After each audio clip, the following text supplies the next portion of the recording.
students, welcome to our YouTube channel Education Point Coaching Classes. Students, today we are going to do worksheet number 20. It is of subject English, class 10 and dated 24th August 2021. And students, for the name of the student, name of the class teacher, the space is provided to you. You will fill these two columns yourself. Okay, so let's see what's there in the worksheet today. बच्चों, जो आज आपके पास worksheet आई है वो आपकी poem है dust of snow. उससे related आपको ये पोएम गिवन है, आपको ये रीड करनी है और इसके बेस पे नीचे क्वेश्चंस दिए हैं, आपको वो अटेम्प्ट करने हैं। चलिए आइए रीड करते हैं पोएम। और पोएम रीड करने से पहले हम इसका पोएट का नाम देख लेते हैं। ये पोएम किसने लिखी है? रॉबर्ट फ्रॉस्ट ने। The way a crow Shuk down on me the dust of snow from a hemlock tree. तो यहाँ पर जो पोएट है वो हेमलॉक ट्री के पास से गुजर रहा है और वो थक गया है और वो हेमलॉक ट्री के नीचे बैठ गया है। उसका मूड बहुत ही सैड है और मूड तो सैड है, साथ में हेमलॉक ट्री है। हेमलॉक जो ट्री है वो भी किसका सिंबल होता है? वो पॉइजनस ट्री होता है, तो वो भी बहुत सोरोफुल होता है। सोरोफुल डिप्रेसिव मूड होता है, नेगेटिविटी आती है उससे।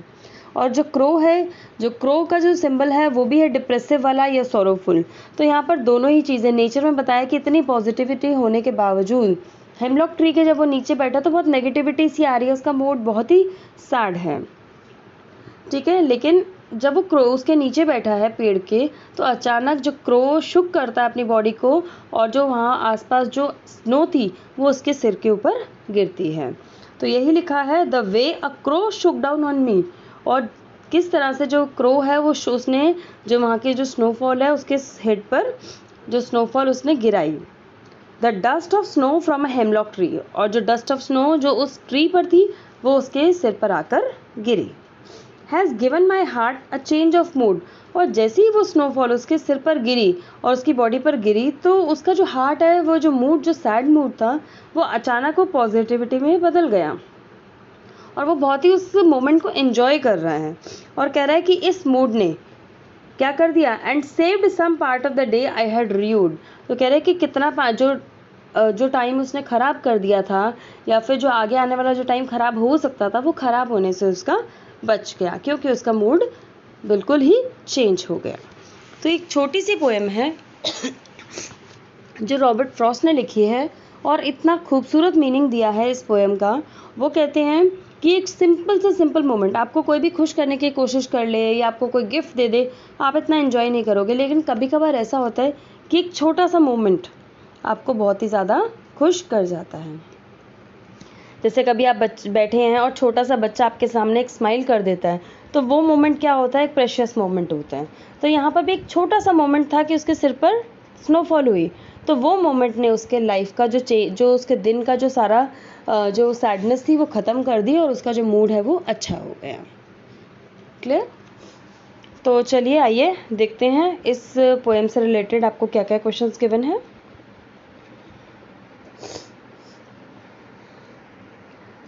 Find words from the poem that rhyme with the word given below. तो आपको राइमिंग स्कीम राइम बतानी है कि राइम क्या क्या वर्ड्स राइम कर रहे हैं। तो देखिए, क्रो से सिमिलर जो वर्ड है वो है snow, me tree, heart part, mood rued. ये वर्ड्स, ये जो सिनोनिम्स है, ये जो सेम वर्ड्स हैं, राइमिंग वर्ड्स, ये मैंने अपने आप नहीं लिखे हैं, ये आपकी पोएम में गिवन है। ये देखिए, crow snow, heart part, mood rude. तो ये सब आपको ये लास्ट लाइन में आपको मिल जाएंगे। क्लियर? चलिए आगे बढ़ते हैं। Find the rhyme scheme. अब राइम स्कीम हम कैसे फाइंड करते हैं?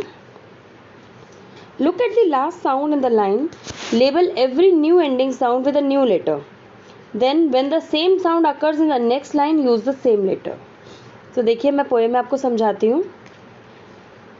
जैसे आपको ये क्रो की साउंड आई, लास्ट लाइन आपने अंडरलाइन कर लिया, जैसे क्रो, मी, स्नो, ट्री, ये सब लास्ट वर्ड्स हैं। ठीक है, अभी क्रो है तो एक साउंड आई, आपने इसको नेम दे दिया ए, और ये मी, ये अलग साउंड है, इसको आपने नेम दे दिया बी। नेक्स्ट थर्ड सेंटेंस पढ़ा आपने, क्या वर्ड आया, स्नो, और स्नो किससे मिलता जुलता है, क्रो से, तो आपने इसको क्या नेम दे दिया, ए। अगेन ट्री मी से मिलता जुलता है, आपने इसको नेम दे दिया बी। तो इस स्टैंजा फर्स्ट की हमारी राइम स्कीम क्या हो गई, A B B.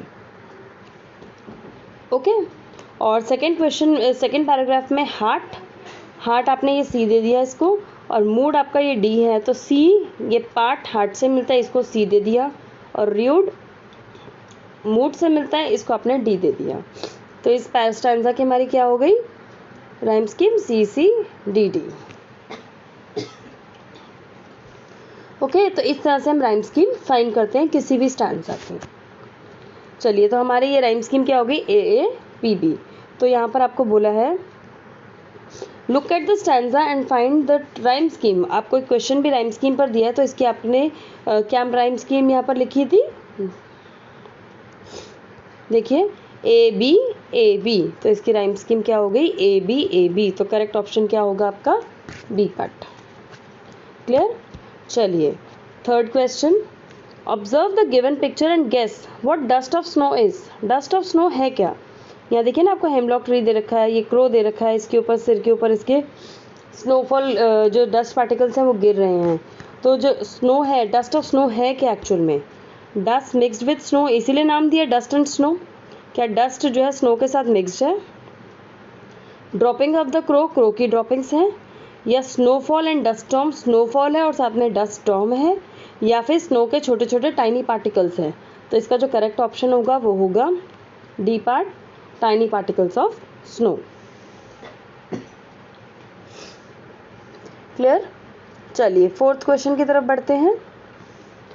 What characteristic of a hemlock tree is focused by the poet. Poet ने क्या बताया पोएम में कि हेमलॉक ट्री क्या है, तो मैंने भी आपको भी समझाया है हेमलॉक ट्री क्या रिप्रेजेंट करता है।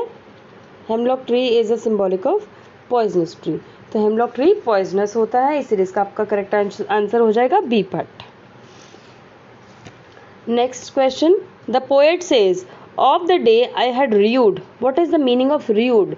रियूड का मतलब क्या होता है, जो उसने बर्बाद कर दिया, यानी कि वेस्ट हो गया। तो यहाँ पर क्या है, एन्जॉयमेंट की बात हो रही है, हेल्ड इन रिग्रेट, यानी कि उसको बहुत पछतावा हो रहा है। रूल कर रहा है, या कर रहा है, नहीं, तो इसमें रियूड का मतलब जो उसको पछतावा हो रहा है कि उसने इतना टाइम बर्बाद कर दिया। ठीक है, तो इसका करेक्ट ऑप्शन होगा B part. Clear. I hope आपको ये छोटी सी वर्कशीट समझ में आ गई होगी। बच्चों, इन केस अगर आपको कोई डाउट है तो कमेंट सेक्शन में ज़रूर लिख कर बताइए, और वीडियो को लाइक, शेयर एंड सब्सक्राइब ज़रूर करिए। तो चलिए बच्चों, मिलते हैं नेक्स्ट वीडियो में। Till then, bye bye students.